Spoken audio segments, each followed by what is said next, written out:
Hi, I'm Janelle. I live in Pennsylvania with my single dad and older brother. Please like and subscribe. Growing up, my brother Mason and I were total besties. He was only a year older than me, so we always had tons in common. We could play board games and kickball without going easy on each other. And at night, Mason and I would talk for hours in bed. Dad was kind of confused by how we were with each other. Kids, you know you guys can fight every once in a while like a normal brother and sister, right? But Mason and I were inseparable. There was just one problem. Dad totally favored me over Mason. He went to all of my school plays and sports games in elementary school and was the loudest cheerleader in the crowd. Watch out, everybody. That's my girl there. But for some reason, Dad was always picking on my brother. Apparently, every little thing Mason did was wrong. Don't put syrup on your eggs. Eat breakfast like a normal person. Cut it out with the video games. A boy like you should be playing more sports. Build a little more muscle.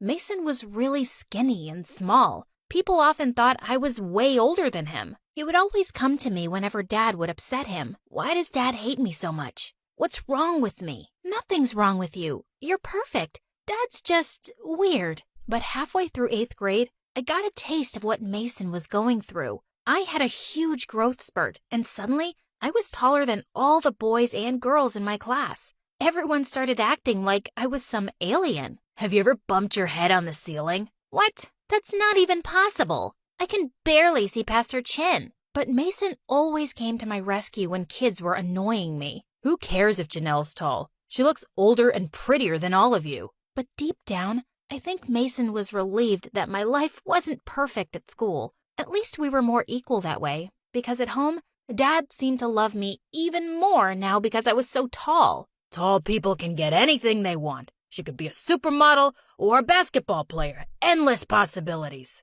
But then one day in 8th grade, a girl made a comment that made Mason snap in half. Her name was Alyssa, and she was new in my class. Alyssa was also a child gymnast who'd competed all across the country. Janelle, are you this kid's babysitter? How come he's always with you at school? Janelle isn't my babysitter. She's my sister. And I'm 14 for your information. I'm a year older than her. Mason stormed off, his eyes on fire. I hated being called Mason's babysitter too, but why did he care so much? That night, I noticed Mason scribbling away in a notebook after dinner, not looking up once while we watched TV together. Mason, what are you writing? Nothing. Don't look. But I couldn't stop wondering what Mason was hiding from me, and if he was okay. So after he was asleep, I crept into his room and reached for his notebook, and I couldn't believe my eyes. Mason had written tons of love poems for Alyssa. They were beautiful. I had to convince him to show them to her. Alyssa needed to know how sweet my brother was. But the next day, I found him in a corner of the playground, wrestling a bunch of guys while some kids cheered from the sides. Mason, what are you doing? We're having a wrestling match. Suddenly, I spotted Alyssa among the crowd. Was this how Mason was trying to impress her? And he was just getting his butt beaten. Hey, Mason, how about you wrestle your sister? Yeah, come on, Mason. Let's wrestle. Mason didn't look too happy about it, but I planned to make him win. 10 seconds into the match, he suddenly tripped over my shoe. He fell face first onto the ground, and it looked like I'd won instantly.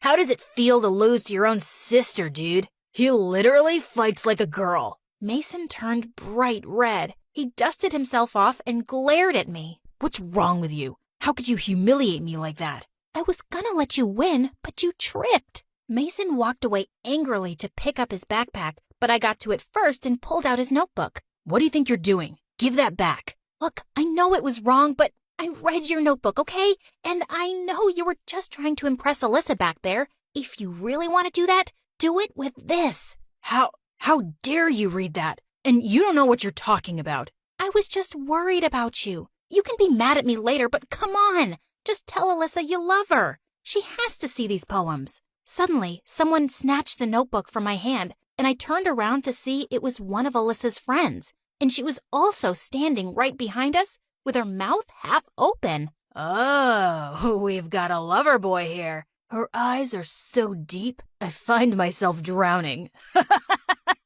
What is this lameness? Mason snatched the notebook from him, and he gave me a look of hatred as he fought back angry tears and ran away. I felt terrible. This is not how I'd